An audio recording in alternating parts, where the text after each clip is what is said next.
భారత ఐటీ కంపెనీల షేర్లు పడిపోతూ ఉన్నాయి సార్. ముఖ్యంగా ఇన్ఫోసిస్, టీసీఎస్, విప్రో షేర్లు అయితే పడిపోతున్న పరిస్థితి. ఎందుకు సార్? దీనికి గల కారణం ఏంటి? వాస్తవంగా ఇండియన్ ఐటీ కంపెనీల షేర్లే కాదు, ఇది గ్లోబల్ ఫినామినా. మీరు అన్నట్టు నిజమే, ఇండియన్ ఐటీ కంపెనీల షేర్లు $22 బిలియన్ పడిపోయాయి. లాస్ట్ 1 వీక్లో 7% పడిపోయింది. ఇండియాస్ నిఫ్టీ ఐటీ ఇండెక్స్ అంటారు. అంటే 10 టాప్ ఐటీ కంపెనీలు, టీసీఎస్, ఇన్ఫోసిస్, విప్రో, మీకు ఇవన్నీ కలిపితే ఒక 10 companies, top Indian IT companies. వీటి నిఫ్టీ ఐటీ ఇండెక్స్ లాస్ట్ 1 వీక్లో 7% పడిపోయింది. నిన్న ఒకటే రోజే 2% పడిపోయింది. ఓవరాల్గా లాస్ట్ 1 వీక్లో 7% పడిపోయింది. మీకు 2025 బిగినింగ్ నుంచి చూస్తే 2025 ఓవరాల్గా మీకు నియర్లీ 20% లాస్ట్ ఇయర్ పడిపోయింది. ఇప్పుడు మళ్ళీ ఈ లాస్ట్ 1 వీక్లోనే 7% పడిపోయింది. సో క్లియర్గా ఐటీ స్టాక్స్ షేర్లన్నీ భారీగా పతనమవుతున్నాయి. కానీ ఇక్కడేనా అంటే మీకు అమెరికన్ ఐటీ కంపెనీల షేర్లు కూడా పడిపోతున్నాయి. ఇప్పుడు మీకు ఉదాహరణకు మీకు S&P 500లోని ఐటీ ఇండెక్స్ అంటారు. ఐటీ కంపెనీస్ ఇండెక్స్ అంటే ఒక 140 ప్రపంచ ఐటీ కంపెనీల షేర్లను కలిపితే S&P 500లోని ఐటీ ఇండెక్స్ అంటారు. అంటే S&P 500లో 140 IT companies. Shares 4%. So అందువల్ల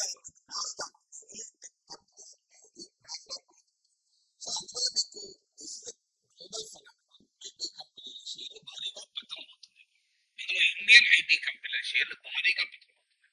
ఇండియన్ ఐటీ కంపెనీల షేర్లు పతనం కావటానికి కారణం ఇండియన్ ఐటీ బిజినెస్ నమూనా ఏంటి, ప్రపంచ ఐటీ రంగంలో వస్తున్న సాంకేతిక మార్పులు ఏంటి, ఈ రెండింటికి ఉన్న లింక్ వల్ల ఇండియన్ ఐటీ కంపెనీ షేర్లు పడిపోతున్నాయి. అంటే what is the global technology trend and what is Indian IT business model.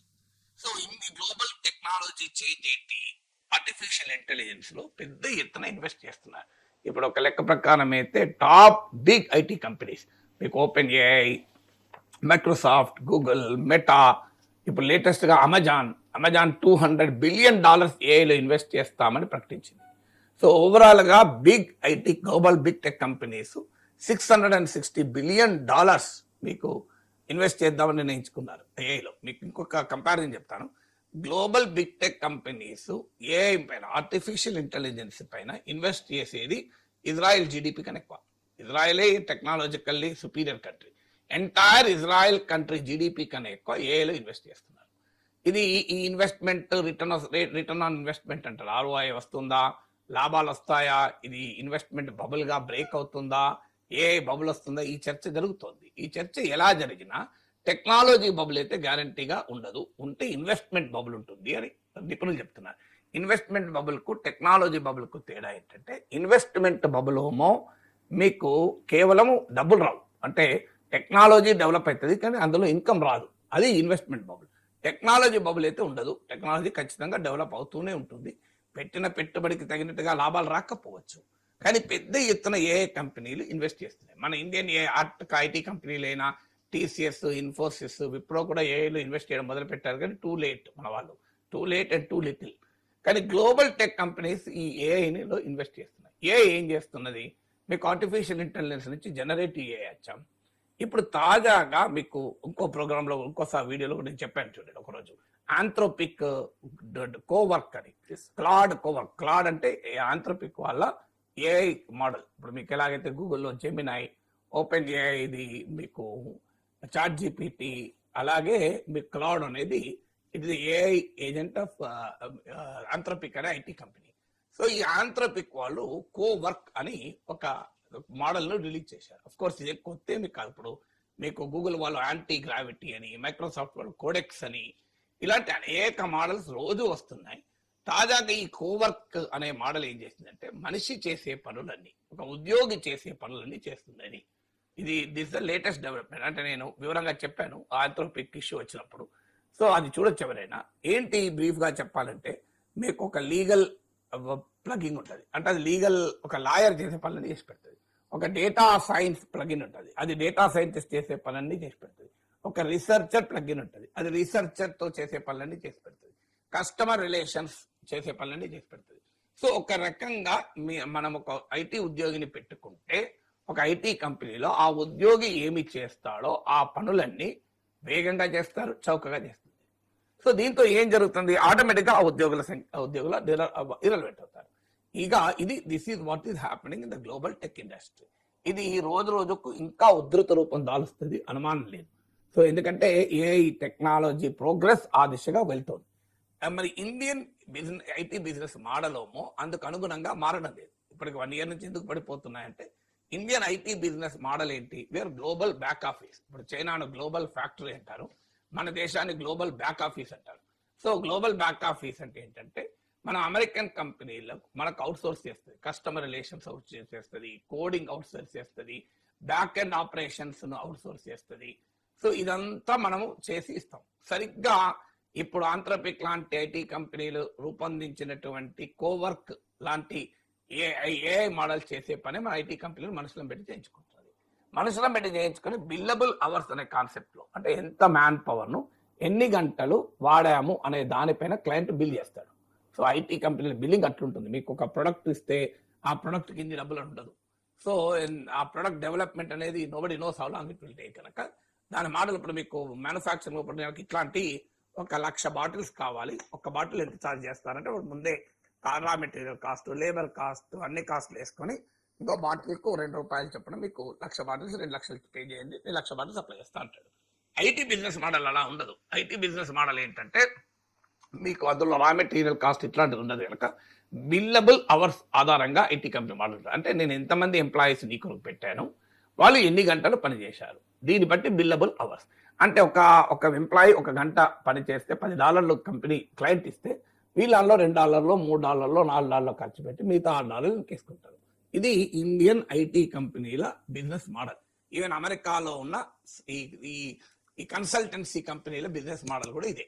So ఈ బిజినెస్ మోడల్ ఈ సీరియస్లీ అండర్ థ్రెట్ నౌ. ఎందుకంటే ఆంథ్రోపిక్ తయారు చేసిన కోవర్క్ కావచ్చు, కోడెక్స్ కావచ్చు, యాంటీగ్రావిటీ, ఇవన్నీ ఏంటంటే ఈ పనులన్నీ అవే చేయగలుగుతాయి. సో అప్పుడు మన ఇండియాకు అవుట్ సోర్సింగ్ చేయాల్సిన అవసరం అమెరికన్ కంపెనీలకు ఉండవు.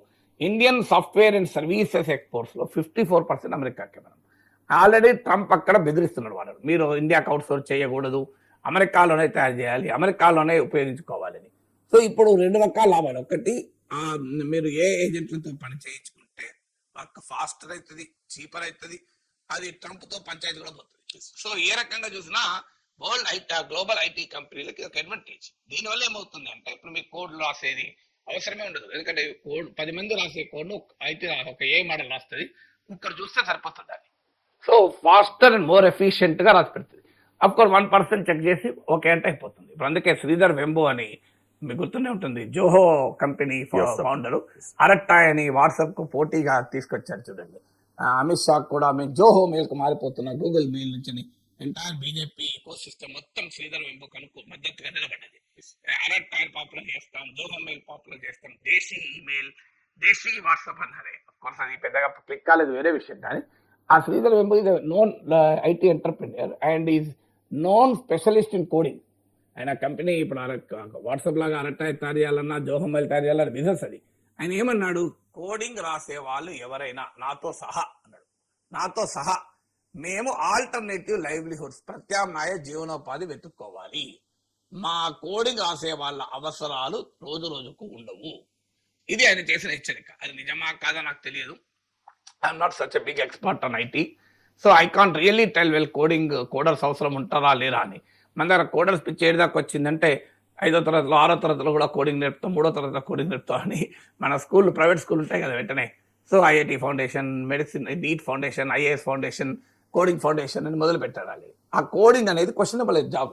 అంటే Indian IT business model value addition లేకుండా మనము బ్యాక్ ఆఫీస్ పనులు చేసి పెట్టుకుంటూ వచ్చాం. అక్కడ ఛాలెంజ్ వచ్చింది.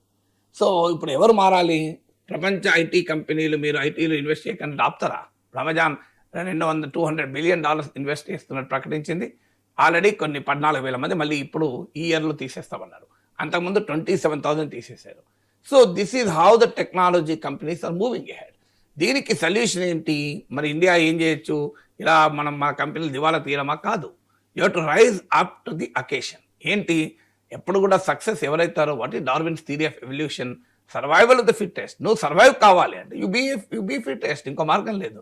సో మీరు వాల్యూ అడిషన్ తయారు చేయగలగాలి, మనం కూడా ఏఐలో ఇన్వెస్ట్ చేయగలగాలి, ప్రపంచానికి ఏ సేవలు అందించగలగాలి. ఆ ఏఐని ఉపయోగించి కొత్త ప్రొడక్ట్స్ రూపొందించగలగాలి. ఈ వాల్యూ అడిషన్‌కి మనము రెడీ కాకపోతే రావు. ఇప్పుడు మన ఇళ్ళలో నేను నిన్న 2 రోజుల క్రితం జర్నలిజం డిపార్ట్మెంట్‌కెళ్ళి క్లాస్ చెప్పాను. సో, అక్కడ గూడా చాలా ఏళ్ల తర్వాత యూనివర్సిటీలో భారీగా స్టూడెంట్స్ వస్తున్నారు. సో, అదొకటి సంతోషం అనిపించింది. 100 మంది స్టూడెంట్స్ ఉన్నారు. సో, వాళ్ళకదే చెప్పాను. వాళ్ళు క్వెషన్ అడిగారు. మీడియాలో కూడా ఏఐ ఉద్యోగాల్ని తీసేస్తుందా అని క్వెషన్ అడిగారు. ఖచ్చితంగా తీసేస్తుంది. రొటీన్ పనులు చేస్తా అంటే తీసేయకపోతే ఏం చేస్తది? రొటీన్ పనులేంటి? ఓ ప్రెస్ నోట్ పట్టుకొచ్చి నేను రిపోర్ట్ రాస్తా. నువ్వెందుకు? ఏఐ రాసేస్తది. అక్కడ ఏఐ యాంకర్లు కూడా వచ్చేస్తున్నారు. ఇప్పుడు నేను మాట్లాడుతున్నప్పుడు శ్రీధర్ వెంబు అన్నా. వెంటనే Sridhar Vembu quotation news item screen పైన ప్లే చేయడం. నేను S&P 500 global IT index fall అయింది, పడిపోయింది అన్నాను. అది వెంటనే స్క్రీన్ పైన చూపెట్టడం. ఇలా నేను అంటున్న ఇప్పుడు ఎవరు చేస్తున్నారు దీన్ని? మీరు మాట్లాడుకుంటుంటే లైవ్లో మీరు మన PCR వాళ్ళు కోఆర్డినేషన్ వాళ్ళు కోఆర్డినేట్ చేసుకొని వాళ్ళు ఇస్తున్నారు, వీళ్ళు పంపుతున్నారు. వీళ్ళు ఇది ఎఫిషియెంట్గా పంపడమే కష్టమవుతుంటే ఏ ఆటోమేట్ చేసేస్తుంది. నేను అనడంతోనే అది కొట్టేస్తుంది స్క్రీన్ పైన. ఇవాళ ట్రాన్స్లేషన్ సర్వీస్ రాలేదా? ఇప్పుడు మీరు జెమినైలో అడగండి, నా పేరు నాగేశ్వర్, నేను టీవీలో విశ్లేషిస్తాను, దీన్ని స్పానిష్లో చెప్పండి చెప్పేస్తుంది, లైవ్లో చెప్పేస్తుంది. నువ్వు ఏ ఊరికన్నా వెళ్ళు, జెమినై లైవ్ ఆన్ చేసుకో. మేము అమెరికాలో 1.5 month తిరిగినప్పుడు ఇదే పని చేసాం. జెమినై లైవ్ ఆన్ చేసాం, ఈ ఊరు ఏది అని అడిగాం తెలుగులో. అది ఆ ఊరు ఇంగ్లీష్లో అవసరం లేదు. ఈ ఊరు ఏది అంటే ఈ ఊరు పలానది. ఇప్పుడు మీరు వెళ్తున్న బ్రిడ్జ్కు ఈ ప్రత్యేకత ఉంది. అటువైపు కుడివైపు చూడండి, ఇది పలానా చర్చ్, ఈ చర్చ్కు చాలా ప్రాధాన్యత ఉంది. ఇంకా మీకు మరింత చరిత్ర తెలియాలంటే మళ్ళీ క్వశ్చన్ అడగండి అని చెప్పాను. సో ఇలా నీకు టూరిస్ట్ గైడ్ ఎందుకు? నాకు టూరిస్ట్ గైడ్ అవసరమే లేదు. ఎక్కడికి వెళ్ళా జెమినై లైవ్ ఆన్ చేసుకున్నాను. సో మాది నేను అడుగుతున్న కొద్దిగా చెప్తూ పోయింది. మంచి బ్రహ్మాండంగా అమెరికాలో ఎక్కడికి పోయినా అది చెప్తూ పోయింది, తెలుసుకుంటూ పోయాను. సో మీకు సింపుల్గా ఒక సముద్ర తీరానికి వెళ్ళి ఇప్పుడు నేను ఉన్న సముద్ర తీరము శాన్ ఫ్రాన్సిస్కో తీరము, అటువైపు ఏ దేశం ఉంటుంది అని అంటే అది ఆ సముద్ర తీరానికి అటువైపు ఉన్న దేశాల పేర్లు చెప్తాను. ఎంత ఎంజాయ్ చూడండి. సో అందువల్ల that is how the AI works. అందువల్ల మీకు ఇప్పుడు PCR కోఆర్డినేషన్, వాళ్ళని మన బతిలాడుకోవడము, తలకాయ పట్టుకో వాళ్ళ తలలు తినడం అవసరమే ఉండదు. ఏ చేసేస్తా ఉంటుంది. నా శ్రీధర్ వెంబు అనుకుంటే శ్రీధర్ వెంబుది మొత్తం ఆడ స్క్రీన్ పైన చూపెడుతుంటుంది. సో అప్పుడేమవుతుంది? మీకు PCR ఉద్యోగాలు పోతాయి, కోఆర్డినేషన్ ఉద్యోగాలు పోతాయి. సో మీరు కూడా సరిగ్గా అడగలేదు అనుకోండి రవిశంకర్, ఏం చేస్తాను? ఏ యాంకర్ పెట్టుకుంటా. సో ఏ యాంకర్ అని క్వశ్చన్ అడుగుతుంటే నేను ఆన్సర్ చెప్తుంటాను. ఆ ఏ యాంకర్ కూడా మనిషిలాగా కనబడే ఏ యాంకర్ కూడా తయారవుతున్నాయి. కావాలంటే రవిశంకర్ లాగా కనబడే ఏ యాంకర్ కూడా పెట్టుకుంటా. మీతో 2 ఏళ్ళు చేస్తున్నా కనుక పోనీలే, ఎందుకు అనుబంధం వదిలేదంటే. అందువల్ల అప్పుడు ఏమవుతుంది? So this is how the world is changing. మనం చేంజ్ కాకపోతే మనం ఇర్రెలెవెంట్ అవుతాం. మనం చేంజ్ కావాలి. నేనేదో కహానీలు చెప్పడం కాదు. నేను ఫస్ట్ న్యూస్ పేపర్ రాసేవాడిని, కాగితం మీద పెన్నులతో రాసేవాడిని. ఒక దశలో రెనాల్డ్ పెన్నులు మా మేడం కొనుకొచ్చేది, మొత్తం డజన్ రెనాల్డ్ పెన్స్ కొనుకొచ్చేది. డజన్ రెనాల్డ్ పెన్స్ బండిల్ పేపర్లు 500 పేపర్ షీట్లు. ఇక రాసులు పెడితే నా సామీరంగా పేజీలు రాసుకుంటూ పోయేవాడిని. ఆ స్టేజ్ దాటిపోయింది. 2003లో కంప్యూటర్ కొన్నాం. అప్పటి నుంచి ఒక పెన్ మొత్తం 2003 నుంచి 2026 వరకు నేను బహుశా రెనాల్డ్ పెన్లు 5 కొనుంటా. రెనాల్డ్ కాబట్టి ఇంకో పెన్ను, ఏదో ఒక పెన్ను 5 పెన్నులు కొనుంటా. అంతకనే కొనలే, అవసరమే రాలేదు. పెన్నులు 5 కొన్నా, కంప్యూటర్ మొదలు 25 కొన్నా. సో ఎందుకంటే మారిపోయింది. సో మీకు అలా దశ దాటిపోయి ఇప్పుడైతే నేను కొట్టాల్సిన అవసరం కూడా లేదు. నేను మాట్లాడుతున్నది అది ప్రింట్ అవుతుంది, ప్రింట్ అయి బయటకే వచ్చేస్తుంది. So that is how technology change. So అక్కడ నుంచి టీవీ వచ్చింది. టీవీ వచ్చిన టీవీలో మాట్లాడడం మొదలు పెట్టాను. ప్రతిధ్వని ఈటీవీలో డిస్కషన్స్ ఉండేవి. తర్వాత 24 hour ఛానల్ వచ్చింది TV9 రూపంలో. మళ్ళీ 24 గంటలు లైవ్ మాట్లాడడం మొదలు పెట్టాను. అంతమంది లైవ్ లేదు, లైవ్లో మాట్లాడడం మొదలు పెట్టాం. తర్వాత ఇంటర్నెట్ వచ్చింది, వెబ్సైట్లో రాయడం మొదలు పెట్టాం. ఇప్పుడు యూట్యూబ్ వచ్చింది, యూట్యూబ్లో మాట్లాడడం మొదలు పెడుతున్నా. మళ్ళీ ఇప్పుడు ఏఐ వస్తుంది, ఏఐని ఇంక్లూడ్ చేసుకొని నా వర్క్లో ఏఐని యూజ్ చేస్తున్నా.